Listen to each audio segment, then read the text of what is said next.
Hello বন্ধুরা, আসসালামু আলাইকুম। আশা করি যে যেখানে আছেন সকলেই ভালো আছেন। বন্ধুরা, স্যামসাং তাদের এই সিরিজের লাইন আপের আরেকটি নতুন ফোন বাংলাদেশে অফিসিয়ালভাবে নিয়ে আসতে যাচ্ছে। আর এই ফোনটি হলো স্যামসাং গ্যালাক্সি A23। কিন্তু এই ফোনটি অলরেডি গ্লোবাল মার্কেটে স্যামসাং লঞ্চ করে দিয়েছে। সেই মার্কেটের প্রাইস যদি আমরা কনভার্ট করে বাংলাদেশি টাকায় দাঁড়ায় তাহলে 22,000 টাকা। তবে এই ফোনটি যখন বাংলাদেশে অফিসিয়ালভাবে স্যামসাং লঞ্চ করবে তখন এর প্রাইস আরও কিছুটা বেড়ে যেয়ে প্রায় 26 থেকে 27,000 টাকা হতে পারে। এই ফোনটি যে স্পেসিফিকেশন দিয়ে আমাদের মাঝে স্যামসাং নিয়ে আসতে যাচ্ছে, এই দামে কি আমাদের নেওয়া এই ফোনটি ঠিক হবে কিনা, বা এর কোনো ভালো বিকল্প এই দামে অফিসিয়ালভাবে ফোন আছে কিনা। সো এই সকল বিষয়ে ফুল ডিটেল জানিয়ে দেবো আপনাদের ভিডিওর শেষ অংশে। তাই আপনাকে বলবো ভিডিওটি শেষ পর্যন্ত কন্টিনিউ করার জন্য। আর মূল ভিডিওতে যাবার আগে আপনার কাছে যে কথাটা না বললেই নয়, আপনি যদি আমাদের চ্যানেলটি প্রথমবার ভিজিট করে থাকেন তাহলে প্লিজ আমাদের চ্যানেলটি সাবস্ক্রাইব করে পাশে থাকা বেল আইকনটি প্রেস করে রাখবেন। আর অলরেডি সাবস্ক্রাইব করে থাকলে থ্যাংক ইউ সো মাচ। প্রথমে আমরা এই ফোনটির লুক ও ডিজাইন নিয়ে আলোচনা করব। এই ফোনটির ব্যাক সাইডে দেওয়া হয়েছে কোয়াড ক্যামেরা সেটআপ এবং এই ফোনটির সামনে দেওয়া হয়েছে একটি auto drop notch cutting display. এই ফোনটির নিচের দিকে দেওয়া হয়েছে ইউএসবি টাইপ সি এবং স্পিকার, সাথে দেওয়া হয়েছে একটি 3.5 মিলিমিটার হেডফোন জ্যাক।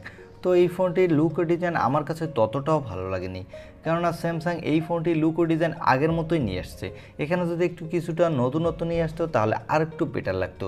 বিশেষ করে এই ডিসপ্লেটি যদি একটি পাঞ্চল কাটিং ডিসপ্লে হতো তাহলে আরও বেটার হতো, কেননা 2022 সালে এসেও স্যামসাংয়ের কাছ থেকে আমরা water drop notch cutting display আশাই করতে পারি না। এবার আসা যাক এই ফোনটির ডিসপ্লে সেকশনে। এই ফোনটিতে ডিসপ্লে হিসেবে দেওয়া হয়েছে 6.6 ইঞ্চি মাপের একটি পিএলএস এলসিডি ডিসপ্লে উইথ 90 হার্টজের রিফ্রেশ রেট এবং এই ডিসপ্লেতে দেওয়া হয়েছে কর্নিং গরিলা গ্লাস 5 এর প্রোটেকশন। এই ফোনটির ব্যাক সাইডে দেওয়া হয়েছে কোয়াড ক্যামেরা সেটআপ, যার প্রাইমারি লেন্স হলো 50 মেগাপিক্সেলের, সাথে দেওয়া হয়েছে একটি 5 মেগাপিক্সেলের আলট্রা ওয়াইড অ্যাঙ্গেল লেন্স এবং যথাক্রমে দেওয়া হয়েছে 2 মেগাপিক্সেলের ম্যাক্রো এবং 2 মেগাপিক্সেলের ডেপথ সেন্সর। এই ফোনটির ব্যাক সাইডে ক্যামেরা দিয়ে আপনি 4K তে 30 FPS পর্যন্ত ভিডিও রেকর্ড করতে পারবেন, সাথে ভালো মানের ফটোগ্রাফি তুলতে পারবেন আশা করছি। এখানে দেওয়া হয়েছে একটি 8 মেগাপিক্সেলের সেলফি ক্যামেরা। এই ক্যামেরাটি দিয়েও আপনি full HD plus video record করতে পারবেন। এই ফোনটির পাওয়ারের কথা বলতে গেলে এখানে দেওয়া হচ্ছে স্ন্যাপড্রাগনের 680 4G প্রসেসরটি।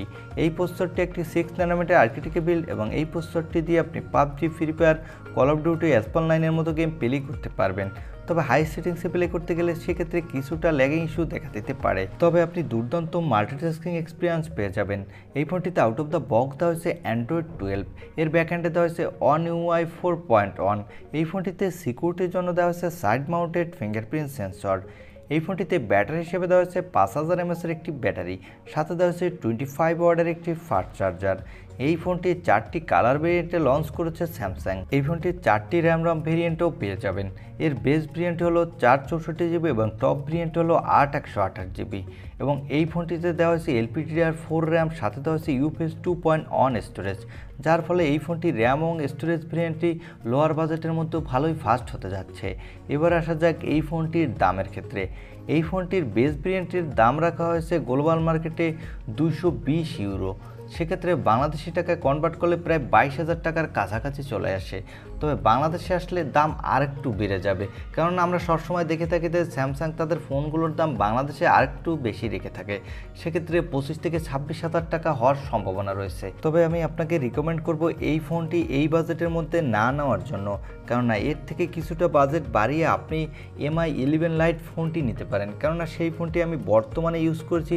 সেক্ষেত্রে এর ইউজার এক্সপিরিয়েন্স ভালোই পাচ্ছি বাজেট হিসাবে। এই ছিল আজকের ভিডিওটি। আর ভিডিওটি ভালো লাগলে অবশ্যই একটি লাইক দিয়ে আমাদের চ্যানেলটি সাবস্ক্রাইব করে পাশে থাকা বেল আইকনটি প্রেস করে রাখবেন। দেখা হবে অন্য কোনো ভিডিওতে। আজকের মতো আল্লাহ হাফেজ।